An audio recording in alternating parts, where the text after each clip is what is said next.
All of that is coming up in today's show, but first we're kicking off with hotly anticipated news from the world of cinema.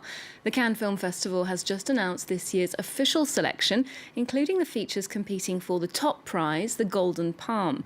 With just a few weeks to go before the 72nd edition of the festival, Thomas Waterhouse takes a look at some of the films and some of the stars who've made the cut. The world's biggest film festival is back for its 72nd edition.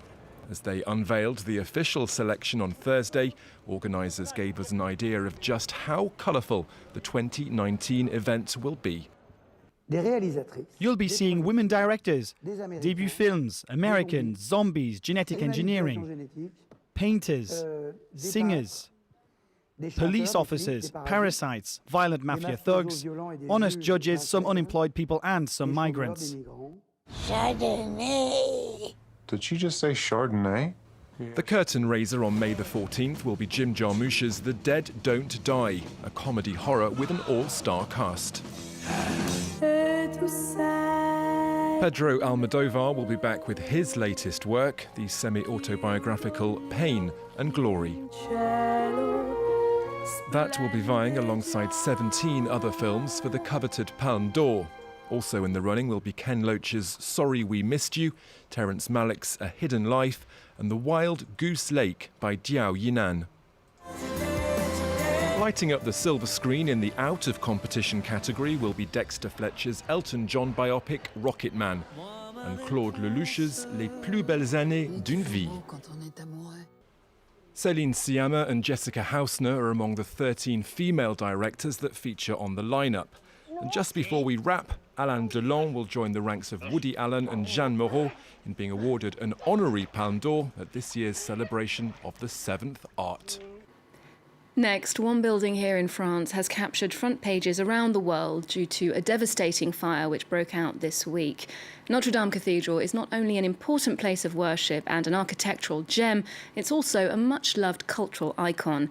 Victor Hugo's 1831 novel, The Hunchback of Notre Dame, made it a world-famous monument and sparked a series of cinematic adaptations. But the writer actually spent part of his life far from Paris, in exile, and one of his homes was on the Channel Island of Guernsey. Now, after 18 months of renovations, the house he lived in there has reopened to the public. France 24's reporters went to check it out. Just a quick ferry ride away from France's north coast lies the island of Guernsey. For 15 years, Victor Hugo called it home. He lived here in exile following Napoleon III's coup d'etat in December 1851. This is where Hugo wrote some of his best-known works, Standing Up with a View of the Sea. This was Victor Hugo's second study, because the first one was down here. That's where he wrote Les Miserables. But he was a bit cloistered on his couch and he couldn't see the sea. So he had the idea to open this room, cut out a bit of the roof, install this glass roof in its place, and write with a view of the sea. Hugo profoundly modified this house while he lived here, not only by adding this lookout, but a conservatory as well. On top of the structural changes, the writer methodically decorated every room, transforming his refuge into a time capsule loaded with symbolism, thanks to an eclectic mix of the era's trends and his own particular taste. For him, the walls were pages of writing. But to him, a room didn't only have 4 walls. He added the ceiling. The restoration was done under excellent conditions, and the result is fabulous. It was also completed in record time, considering it wasn't just a renovation, but a recreation. Workers needed to dig up original pieces from when Hugo lived there, since the house had been modified several times in the 1950s. We began by looking at the large collection of photos we have from the time Hugo lived here, and that was an excellent stroke of luck for us, for this type of building.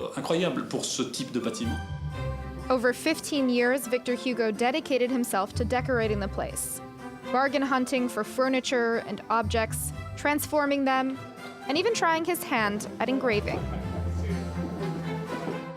One of the challenges here is that we don't want this restoration to be too tacky.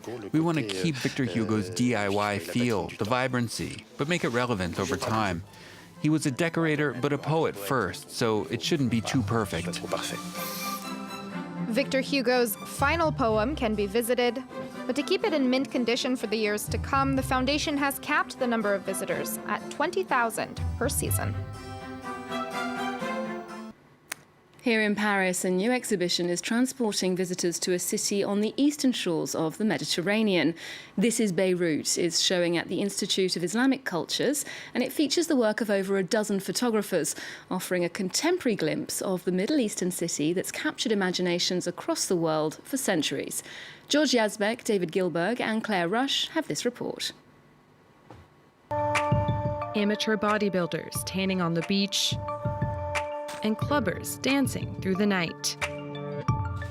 Christians participating in a ritual, and Muslims breaking the fast during Ramadan. Diverse characters linked by a common thread. They're all natives of Beirut, the city at the heart of the exhibit This is Beirut at the Institute of Islamic Cultures in Paris. We wanted to represent contemporary Beirut, what's happening and who's living there right now. Our starting point is 2006, when the war against Israel, which lasted 33 days, dashed the hope there had been for peace. Just 1 year prior, the Syrian army had withdrawn from Lebanon. Despite attacks against politicians and journalists, there really was a sense of hope. The city's dashed hopes, but also its reinvention in the flesh and bones of its inhabitants and in its religious faiths. The 16 visual artists featured in the exhibit explore the plurality of Lebanese society, including its marginalized groups. Photographer Miriam Boulos chose Southeast Asian housekeepers as her subjects. The women gather for a few hours on Sundays, their only day off from employers who often confiscate their passports. As a kid, I remember seeing these women on the streets on Sundays when I was out and about with my family. I've always been fascinated by them. Sunday is the only day they can go out.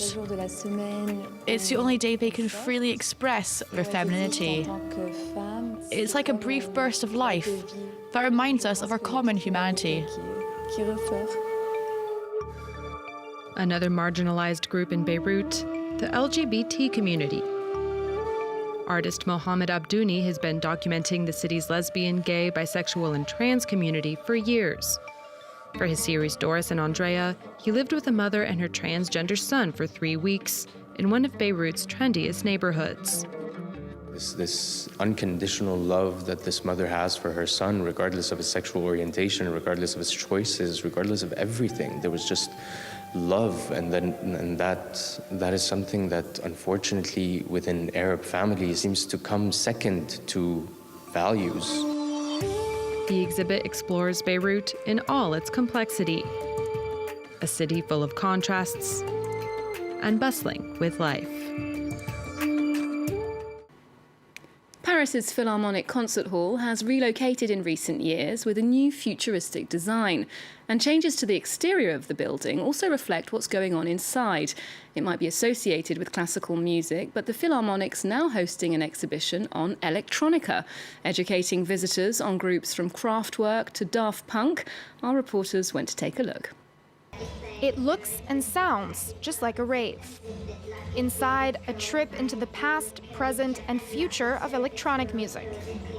The first major exhibition dedicated to the genre explores its imagery, innovations, and relationship to contemporary art.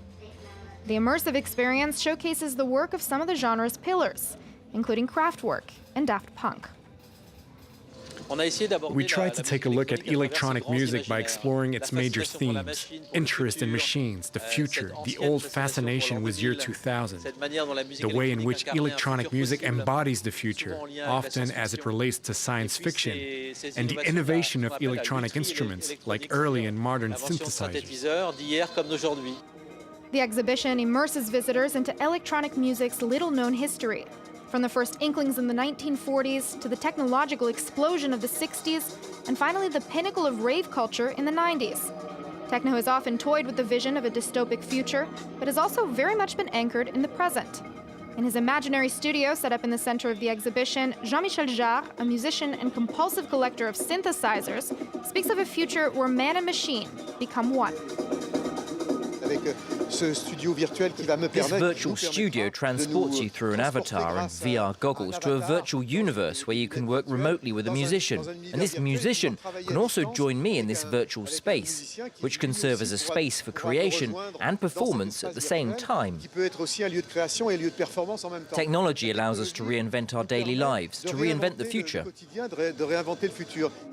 An art form that's still reinventing itself and will grace the halls of the Paris Philharmonic through August 9th. And we're wrapping up the show with news from the Queen Bee herself. Beyoncé surprised fans when she dropped a live album of her much-acclaimed Coachella performance this week. Entitled Homecoming, it's released alongside a Netflix documentary detailing the 8 months of preparation for that show. Beyoncé was the first black woman to headline the American festival, and her 2-hour set paid tribute to her musical heroes, including civil rights icons like Nina Simone. We'll leave you with a short clip of that performance. Do remember to check out our website too, and you can also keep up with Encore on Twitter, Facebook and Instagram. There's more news coming up on France 24 just after this.